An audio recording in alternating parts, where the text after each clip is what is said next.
Comment un chef d'entreprise peut-il mettre en place une démarche éthique? Les travaux de recherche que j'ai pu mener et le travail que nous développons au sein du cabinet Socrate nous conduisent à penser qu'il faut se caler sur la démarche qualité, en tout cas dans sa méthodologie, puisque cette démarche est complètement intégrée par les entreprises. Et la démarche consiste à ce moment-là, premièrement, à définir un référentiel, deuxièmement, à développer un système d'évaluation qui peut être très simple, qui peut s'assimiler à des questionnaires de satisfaction dans un premier temps, et troisièmement, à mettre en place des plans d'action ou d'amélioration continue pour travailler sur les zones les moins satisfaisantes et qui apportent le plus de valeur. Une réflexion est menée actuellement sur les chartes éthiques ou les codes de conduite, et là aussi, c'est assez comparable à ce qui s'est fait dans la qualité, où au début, chaque entreprise a construit ses propres référentiels et progressivement, les choses se sont stabilisées. Donc aujourd'hui, chaque entreprise cherche à identifier ses valeurs spécifiques et c'est légitime puisqu'elle a une culture. En même temps, il est utile d'avoir un référentiel commun et de ne pas réinventer le fil à couper le beurre. Donc personnellement, je travaille sur la base d'une matrice qui est celle des vertus de la tradition, l'altruisme, le courage, la justice, la tempérance ou la pondération, et nous adaptons la définition de ces notions traditionnelles au contexte spécifique de l'entreprise. Le rôle du chef d'entreprise dans la mise en place d'une démarche éthique est à la fois très important puisqu'il doit être initiateur et porteur de la démarche, et en même temps ne doit pas être prépondérant ou en tout cas ne doit pas étouffer la créativité et les besoins des collaborateurs.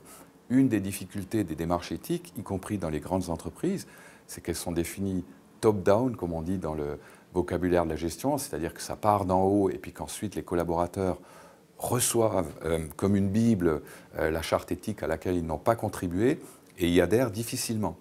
Donc le travail que nous menons va dans les deux sens. Bien sûr, il est très important que l'équipe de direction puisse, ou le dirigeant d'entreprise puisse exprimer son point de vue sur des questions aussi importantes pour la vie de l'entreprise.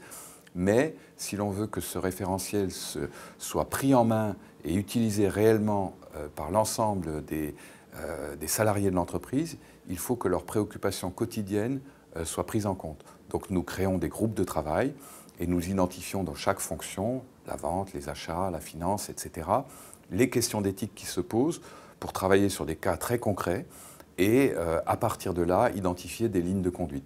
Donc c'est un travail de va-et-vient entre un dirigeant ou une équipe de direction et des personnes qui sont aux manettes, aux opérations. La question de la diffusion et de l'intégration de la démarche éthique dans la vie de l'entreprise.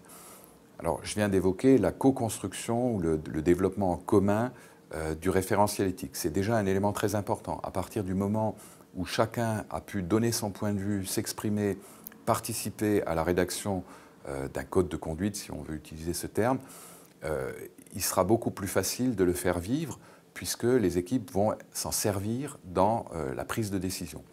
Ce n'est pas toujours suffisant. Donc les entreprises adoptent différentes méthodes pour que cette démarche éthique ne s'affaiblisse pas dans le temps.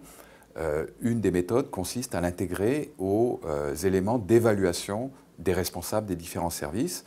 Une autre méthode consiste à régulièrement, dans des réunions par exemple mensuelles, traiter des questions d'éthique qui se sont posées dans l'activité du service. Alors qui est responsable de la démarche éthique dans l'entreprise? Dans un certain nombre de cas, c'est le responsable des ressources humaines, ou dans la petite entreprise, lorsqu'il n'y a pas un directeur des ressources humaines, c'est le dirigeant. Dans d'autres cas, et là c'est vraiment variable selon l'activité de l'entreprise et les enjeux de la démarche éthique, ça peut aussi être le responsable de la qualité. Donc la pérennité de la démarche éthique sera d'autant plus assurée que chaque manager, dans sa position et dans sa fonction, s'engagera dans cette démarche éthique et cherchera à en évaluer l'avancement.